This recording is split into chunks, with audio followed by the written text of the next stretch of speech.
Welcome one and all to the Fox 54 Weekend Review. I'm Kenesha Dees, and this is the program condensing a week's worth of stories affecting North Alabama into a half hour. Here's a quick look at what we have in store for you this weekend. Governor Kay Ivey and lawmakers scrambled to get IVF running again after a Supreme Court ruling froze the treatments. Where do hopeful parents stand now?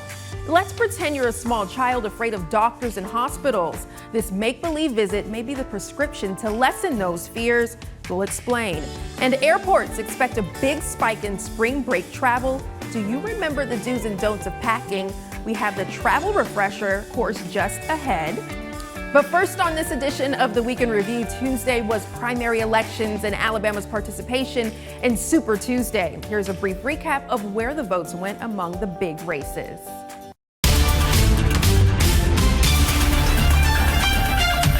In case you missed it, former President Trump has won the Alabama GOP primary. It was officially called at 7:45 this evening. He's won with 84% of the vote. Former South Carolina Governor Nikki Haley trailed behind him with 13% of the vote. And you see they're uncommitted. That means voters who did not decide on a candidate, they went at 2% of the vote. And then lastly, we have coming in last, Ryan L. Blinkley with 1% of the vote. And in case you missed it, President Joe Biden has won the state's Democratic primary with 89% of the vote. And then we have uncommitted again, voters who decided not to vote on a candidate with 6% of the vote, and Minnesota Representative Dean Phillips with 5% of the vote. Now, state Republicans voted tonight for another representative to send to D.C., and they've decided on longtime Congressman Robert Aderholt, who leads with 78% of the vote. Justin Holcomb trails behind him with 22% of the vote. And Alabama Republicans voting on a new nominee for Chief Justice for Alabama's Supreme Court leads the race, with Sarah Stewart coming in at 61% of the vote. And falling behind her is Brian Taylor with 38% of the vote. Earlier today, voters in the Tennessee Valley marked their ballots for the state primary. Our Jasmine Bird went to one local polling location to tell us what she's heard from them. She also explains a constitutional amendment that appeared on the ballot. It's Amendment Number 1, which establishes the priority of the next year's budgets over the approval of other laws by the legislator. The proposed amendment authorizes the legislator to sign and transmit local laws or constitutional amendments before passing a budget. If the majority of voters vote yes on Amendment 1, the Alabama Constitution will be changed to allow proposed local laws and proposed local constitutional amendments to be considered before the budget are approved and sent to the governor without 3/5 of the legislator's approval. If the majority of voters vote no on Amendment 1, the Alabama Constitution will not be changed, and proposed local laws and proposed local constitutional amendments will continue to require the additional 3/5 vote before being considered before a budget is passed. There are also no costs or additional taxes related to Amendment 1. This amendment comes along with, of course, presidential, state, and local offices. I saw a few voters who were all smiles leaving their polling locations earlier today, and I also spoke with some voters about what voting means to them. And one voter I spoke with says he never takes this opportunity for granted. Many people have fought and died for our right to vote, and it's our duty to vote, to make sure that we run this country properly and everyone's freedoms are met. This is a wonderful country. Everyone has the right to vote. We govern ourselves. We need to take advantage of that and vote for right, not only for us, but for everyone in this country. And I have never missed a time to vote in my entire life. All right, thank you, Jasmine. And looking at the current polling for statewide Amendment 1, number 1, most of Alabama voted no with 51% of the vote, and 49% of the vote voted yes to Amendment 1 that was on the ballot. We now turn our attention to Limestone County. County Republicans voted on a new circuit clerk and a new Board of Education member. It was a three-way battle for circuit clerk, which we see that Kelly M. Davis, she has 52% of the vote. In the lead, Margie Bishop with 32% of the vote, and Lacey Beth McMunn at 16% of the vote. And then we have we have Warren Herring at 61% of the vote for the Limestone County Board of Education, District 7, with 61% of the vote. Earl Glaze with 39% of the vote, trailing behind. Well, it's been quite a night for the Alabama primary. Be sure to visit fox54.com. IVF treatment resumed today in Alabama. Many treatments were put on hold following a controversial ruling by the state Supreme Court just a few weeks ago. Fox News correspondent Jonathan Seri tells us more about the legislation signed into law just last night protecting IVF doctors and patients. The governor of Alabama signing a new law Wednesday evening immediately following its passage by the state legislature, giving legal protections to IVF providers and patients, shielding them from civil and criminal liability in the event that embryos are destroyed. It's been hard on the physicians, hard on the staff, hard on everyone involved in the care, and most especially hard on the patients. This following a ruling by the state Supreme Court last month saying that embryos created through in vitro fertilization are considered children under state law, and those who destroy them could be held liable for wrongful death. The ruling prompting IVF clinics throughout the state to stop treatments. We don't have, unlimited time to wait, so we just really want to give it a try and see if we can have another baby. Upon signing the new legislation, Governor Ivey saying in part, quote, "Let me say clearly, Alabama supports growing families through IVF. From protecting the unborn to supporting IVF, Alabama is proud we are a pro-life, pro-family state." Republicans in the state legislature proposing the bill in an effort to resume treatment at clinics across Alabama. The bill taking effect immediately once it was signed. What we're doing right now is just trying to play lawsuit whack-a-mole. In a swift response to the Alabama Supreme Court's ruling, legislation in the U.S. Senate that would have provided federal protections for IVF failed to pass last week, blocked by Senate Republicans. In Atlanta, Jonathan Seri, Fox News. Measles cases are on the rise in the U.S., and the CDC says 41 cases were reported across the country. Measles is a serious viral respiratory illness. The Alabama Department of Public Health is sending parents a reminder to make sure their children are up to date with their measles vaccinations. Some classic symptoms can include flat red spots that develop into rash, fever, cough, watery eyes, and runny nose. Please be age appropriately vaccinated against measles. Again, many people have been vaccinated in the state of Alabama. I would venture to say probably most adolescents and adults are vaccinated, but over the last several years, we have seen a drop-off. Well, ADPH says unvaccinated people have a 90% chance of becoming infected if exposed. Governor Kay Ivey signed the bill this morning in Montgomery. House bill will provide education savings accounts for parents. This means families that qualify could get up to $7,000 for private school tuition, or they can use those funds to cover transfer fees to another public school. And it's meant to cover homeschoolers too, with qualified parents getting up to $2,000 for homeschool expenses. The governor sharing it this morning in part, quote, "At the end of the day, we all want every Alabama student, no matter the zip code, no matter the school, to receive a quality education," end quote. All right, new details tonight on an explosion that occurred last week near the Attorney General's office in Montgomery. Governor Kay Ivey now offering a $5,000 reward. It's to anyone with information that will lead to an arrest and conviction.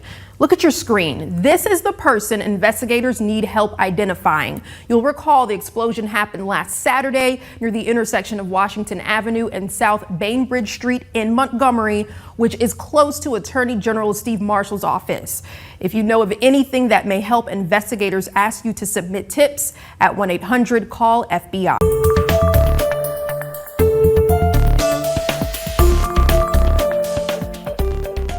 3 Decatur police officers named in a wrongful death lawsuit have filed to have that suit against them dismissed. This lawsuit was filed by Catrella Perkins, the widow of Steve Perkins, who was shot and killed by former Decatur police officer Mac Marquette back in September.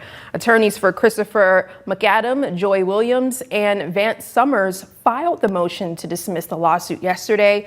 These are the 3 other officers who were with Marquette the night Perkins was killed.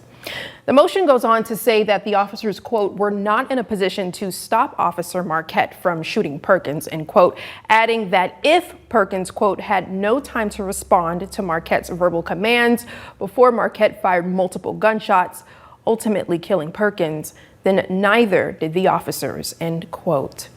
Cortrella Perkins' lawyer, Canon Lambert Sr., also providing a statement saying, quote, we are not surprised. This happens in many cases like this, so it's relatively common. However, we take a different position and we would not have filed suit if we did not believe we had firm ground to stand on, end quote. All-Star Recovery, the towing company at the scene the night Perkins was killed, has filed to have the wrongful death lawsuit against them dismissed. And it's not just them. The city of Decatur has also filed to have the same lawsuit against them dismissed. You'll recall this lawsuit was first filed by Cortrella Perkins, Steve Perkins' widow. On Thursday, attorneys for the three officers who were with Marquette the night Perkins was killed filed to dismiss the lawsuit as well. And we'll continue to update you as we learn more. Members of the Decatur City Council group heard from the community tonight about the city's proposed repossession ordinance. If approved, the proposed ordinance would require the repossession agent to notify Decatur police 30 minutes prior to the vehicle repossession. The repossession agent would also need to notify the police department's front desk within 1 hour of the repossession attempt being completed of whether the repossession action was successful or not. Some community members tonight added their own suggestions to be potentially added to the ordinance ahead of next week's work session. Here's a listen. Number one, we would like to have you to specify the type and timing. There's some kind of notification that these citizens will get that their cars are going to be repossessed. Now, I know that's probably not what frankly everybody would agree to. We feel like something needs to be, if we're going to continue this way, they need to know something. And some additional specifics should be outlined.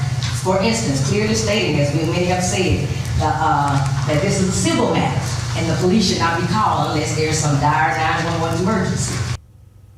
Also fresh from tonight's meeting, Decatur is a step closer to becoming the second city in Alabama to have a safe haven baby box. The council approved spending $3,500 towards setup costs for a box for mothers who wish to safely and legally surrender an infant. The funds come from the city general fund and would go to the Decatur Morgan Hospital Foundation. You'll recall Madison became the first in the state to have a box, and 2 babies were surrendered within its first 2 weeks. All right, well, ever heard of an inflatable decontamination shelter? Well, I haven't either, but here's what it is. It's ultimately used for removing things like chemicals, microorganisms, or radioactive substances from an object or area. Morgan County EMA held a demonstration and training earlier today to educate officials on the new system. Our Jasmine Bird gives us a look. So this equipment that you see today, there's a lot more to it that we have not brought out yet, but would be going to Priceville High School. Morgan County EMA Director Jonathan Warner says this equipment was purchased through Browns Ferry TVA. The funds that they give us, since we are so close to Browns Ferry nuclear plant. And this equipment is used in case of a Browns Ferry emergency and a release.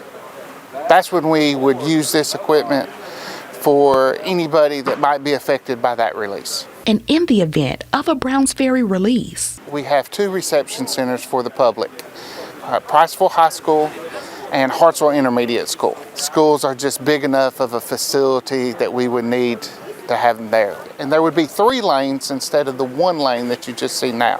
1 for males and 1 for females. And then 1 for non-ambulatory or anybody that needs assistance walking or going through the tent. Keith Bennett is with Florence Lauderdale EMA and likes the fact that the unit is versatile. It's a very simple process. It's more or less, it's as simple as blowing up an air mattress in your home. ProPac Director of Business Development Joe Becknell says it's all about one thing, keeping the community safe. Our goal for training today is to make sure that everybody is prepared with the assets needed to keep people safe and then has the knowledge and the capability to utilize the asset in a way that keeps your community happy. Working together as one to make sure that if something does happen, we have the right equipment and we have the right training that we need. Indicator Jasmine Bird, Fox 54 News. Now, Fox 54 Top Teacher, sponsored by Calhoun Community College. With all the buzz of Super Tuesday, we find it fitting to introduce you to a teacher who's all about civics. She has a passion for patriotism. The students in her class say she makes learning fun and even rewarding. Meet this week's top teacher, civics teacher, Sherry McEwen from Athens Middle School. The Declaration of Independence. For some students. Written by whom? In Sherry McEwen's class. She's a patriot. She stands with everybody in America. Go America. So it's no surprise she taught civics for several years. 20. And she's taught 7th graders for even longer. This is going to be ending my 27th year. The kids keep me young, and it's never the same day. It's never the same year. It's never the same job. It's fulfilling, and I love them. And they love her. Just ask her student Kane Lagunas. He nominated her. She helps us understand more things through like her jokes. Hey, do you stop and think, Happy Birthday, America? Yes. Do you? The fun activities that she does is like tic-tac-toe, like word puzzles. Lagunas also thinks he's excelling in civics. I have a pretty good grade in her class, so I think I'm pretty smart in her class. This is my first year here since I moved from California, so it's my first semester having her. If Lagunas wasn't enough, Jalen Bailey enjoys McEwen's class too. She makes learning come with an award.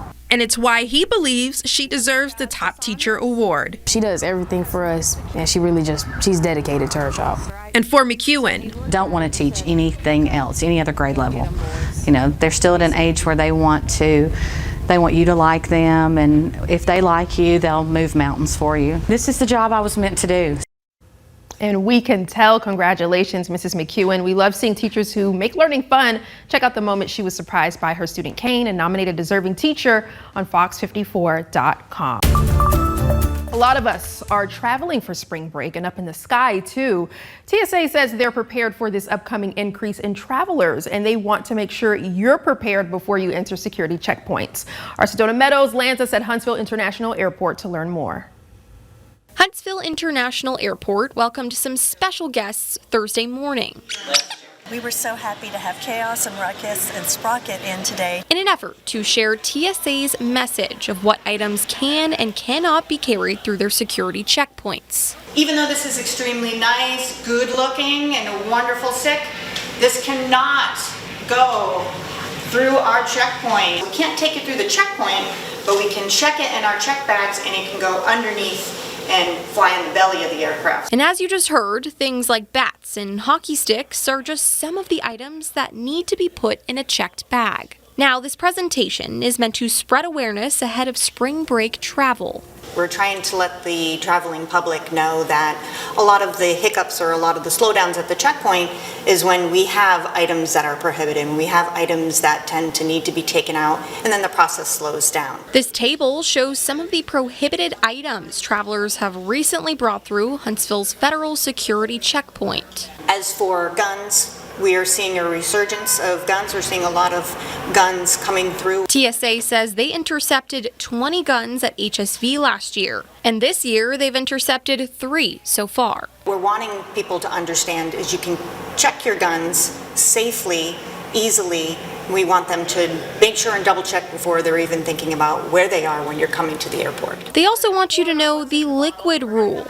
Anything under 3.4 ounces can be put into your carry-on bag. Anything over 3.4 ounces, we want to ensure that they're put into their check bags. And give yourself ample time to prepare before your flight. Please allow 90 minutes to 2 hours before your departure time to arrive to the airport. This gives you time to check a bag if you want to. If you go to the TSA checkpoint and for some reason you need to turn around and take care of an item, that gives you plenty of time built in. Pre-planning, making sure you know exactly what you have with you, understanding the rules by checking out tsa.gov will definitely get you through the airport much quicker. In Huntsville, Sedona Meadows, Fox 54 News. Wildfires in Texas have scorched more than 1 million acres and have killed 2 people and thousands of head of cattle. North Alabamians are now coming to Texans' aid. Decatur faith-based disaster relief organization Project Unify has a team in Texas farms impacted by the fires. They're bringing food and supplies for surviving animals. Marcus Johnson says he's been with the group for 2 years and understands how crippling the situation is for the ranchers. What people don't understand is that's their livelihood that's burning. They got cattle they got to feed, and if they can't feed them, that's rough. Oh yeah, well, Project Unify making that run to Texas despite a run of bad luck themselves. The group says they recently had a Polaris vehicle stolen and a hay trailer was lost in an overnight fire. Despite these setbacks, they say they will continue to spread the gospel and serve others. And get this, Albertville City Schools has a new 4-legged staff member. Her name is Georgia, and she's a Labradoodle. Georgia started her first official day as a facility dog last week. Her duties are to assist the entire school with a variety of needs. Her specific needs will be embedded with the animal science pathway at the new Albertville Innovation Academy. Students in the academy will actively participate in her care and accompany her to classroom visits. Albertville's Assistant Superintendent Todd Watkins says in part, quote, by integrating Georgia into our animal science pathway, we're enhancing experiential learning. And beyond academics, the addition of a facility dog underscores our dedication to supporting mental health and well-being in our school community, end quote. A master plan to renovate the state docks building at Ditto Landing was announced back in October, and now new renderings are available to show what that vision will look like. Arkin McCoy spoke with Madison County Commissioner Phil Riddick and gives us a peek. We're going to kind of combine the Barron's Bluff at Burrid and Mars Music Hall and City Harbor, kind of roll all those things into one, and that's what we're going to have down there. The dream of turning one of South Huntsville's gyms into one of the city's main attractions took a little time. It takes a while to do things like this, and there's been some impediments that have caused this to take as long as it has. But we've worked through a lot of that stuff, and we're moving forward with it. Ditto has been called a diamond in the rough for a long time. There's been a lot of people down here that have wanted to see that property developed and something happen to it. It's kind of Huntsville's only riverfront, so we want to see something nice happen down there. Back in October, Commissioner Phil Riddick announced a major renovation project on the landing, and now we can finally see what that vision looks like. What the county is doing right now is we're going to renovate the existing state docks building down there. We're going to add some facilities to it, plus renovate the building that's there. So there's a large 20,000 square foot building there. It's just kind of a warehouse shell, and we're going to turn that into an event space. And then on the front, we've got some open spaces that we hope will be restaurant venues. So we're really looking forward to that. The space will be more than a place for entertainment. This is going to be a venue that can be rented out for corporate events, for seated dinners. We don't have a lot of venues here in town that are affordable that you can rent and have a 600-person seated dinner. So, and this will be right there on the river. So it's not just for entertainment, but, corporate events, maybe small trade shows. That's the beauty of the venue, that it's going to have multiple purposes. For FOX54 News, I'm Ken McCoy. Well, this week at Alabama A&M University, the school tackled a very tough topic, and that is hate crimes. The DOJ made a stop there to inform students on how to identify, report, and prevent it. Our Sedona Meadows takes us on campus where students and law enforcement brainstorm ways to stop these crimes. HBCU students, local law enforcement, and the U.S. Department of Justice gathered Wednesday afternoon in Alabama A&M's Clyde Foster Auditorium to really break down topics surrounding hate crimes. These crimes could involve assault or harassment that's motivated by bias against things like race, religion, or sexual orientation. Just drilling down deeper into some discrimination and hate practices that are going on in our communities that affect us each and every day. I feel like a lot of hate crimes can be stopped if you just have conversations with people and really just learn them, because at the end of the day, we're all human. This open dialogue involved learning more about these kinds of crimes and how to report them. If you see something, you should say something, record it, help the next person out. You never know what it'll do for them. This dialogue also bridges the gap between these students and law enforcement. How we can unite and be able to gain a better understanding on how to trust the law enforcement to help us with these issues, because we can't do everything ourselves. They can get my perspective, I can get theirs, and like I said, we can work towards those things and really have healthy conversations and a safe space to collaborate and see what we can do to better support our communities. And brainstorm ways they can be leaders in their community. I just felt supported. I love hearing other people's stories about what they went through and just how they was able to overcome it and get stronger from that. Being able to love somebody, knowing their background, knowing their identity, knowing what they're representing, and being able to just come together, because everybody has a powerful gift that they can use in this world. According to a 2022 report from the FBI, more than 11,000 cases of hate crimes were motivated by bias against race, religion, or sexual orientation. Since 2022, the DOJ has hosted more than 50 United Against Hate events across the country. In Huntsville, Sedona Meadows, Fox 54 News. Some special needs cats have a new home in the Rocket City. The Greater Huntsville Humane Society cut the ribbon on an adoption and resource center. It's dedicated to cats with FIV and feline leukemia. This first of its kind facility in Alabama gives these kitties, which are often euthanized in shelters, a safe place to stay while they're waiting for their forever homes. The shelter's CEO shared why a haven like this is important. Not many places can take them, so the hope is that we have now created a haven and a safe spot for these cats to land. They're still adoptable, but if they do not get adopted, they have a wonderful life here at the haven, and we hope to continue the education and folks will adopt, and maybe another sanctuary might pop up. Wow, well, to learn more on the Humane Society and pet adoptions, visit our website. Up and away. Students across Madison County are ready for takeoff. Why, you may ask? Well, UAH College of Nursing had its annual Let's Pretend Hospital this week, and the theme this year is space. The program gives kids a low-stress look at how a hospital works. Our Jasmine Bird takes us there. We want to expose kids to a friendly version of the hospital. Lauren Watley is a senior nursing student at UAH, and Watley's role at this year's Let's Pretend Hospital is CEO.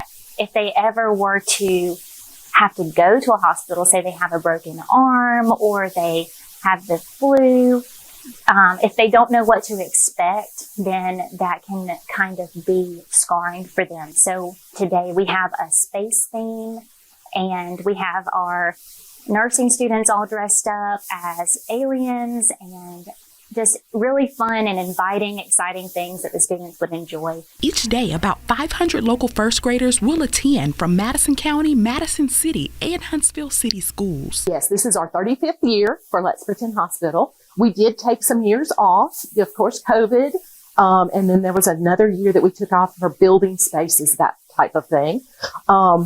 We started this program with Huntsville Hospital as a kind of outreach to educate the children. Let's Pretend Hospital faculty coordinator Dr. Melissa Foster shares what's most special about this event is every year they hear moving stories that inspired their team to keep pressing forward. For example, we had one child that had been through Let's Pretend Hospital, and a couple of weeks later, he needed to go and have surgery, having his tonsils out. And his mom was very upset and very nervous, and she was trying to calm him down. And he said, "Mom, I got this. I went to Let's Pretend Hospital." So it helps him to be more comfortable. In Huntsville, Jasmine Bird, Fox 54 News. Low Mill Arts and Entertainment is home for many creatives. And this time, every year, comic fans from near and far, we're all from different areas of Alabama, get together to celebrate their community. It's good to get a bunch of nerds together. We're talking about the 2024 Huntsville Comic Convention. We got the Sonic the Hedgehog artist. We have Samantha Newark, who was Jim from Jim of the Holograms. We have Sherilyn Kenyon, who has over 80 million books in print. Big famous author. An event that draws in a crowd each year. We just appreciate them coming back and supporting the show, and it's always good to see new faces as well. It's not only a place to get rare comics. Most of the books of this issue that's owned is owned in a personal collection. They are not out for sale. Or more figurines to add to your collection. It's also a safe environment to be yourself. I was floored by how nice everyone was. Or be really anyone you want to be. I'm Starscream from Transformers. I've been a fan of Vocaloid since I was 10 years old. For Toby, Vocaloid characters gave him a sense of fellowship. Growing up, I didn't have a lot of friends, but I had vocalists, you know, and being able to make my own songs and be able to make my own music and hear people just like me make songs as well is really inspiring. And his interests even led him to a friendship with Delta. The first con I ever went to, Toby entered a cosplay contest and got honorable mention. He was 15, I was 16 at the time. And we became best friends ever since. So whether you're already into comics and cosplay, It's really fun. or you're looking to get more involved, If you just approach someone in cosplay, we'll always be willing to help you and like give you advice. know that you're always welcome. I feel like I belong in a place. I have so many friends. You know, coming into these conventions, I can just be myself. That's it for this week in review. Here's a reminder that a time change is drawing near. Don't forget to spring those clocks forward 1 hour on Sunday morning and prepare for those stunning evening sunsets once more. From all of us at Fox 54 News, I'm Kenesha Dees. See you next time.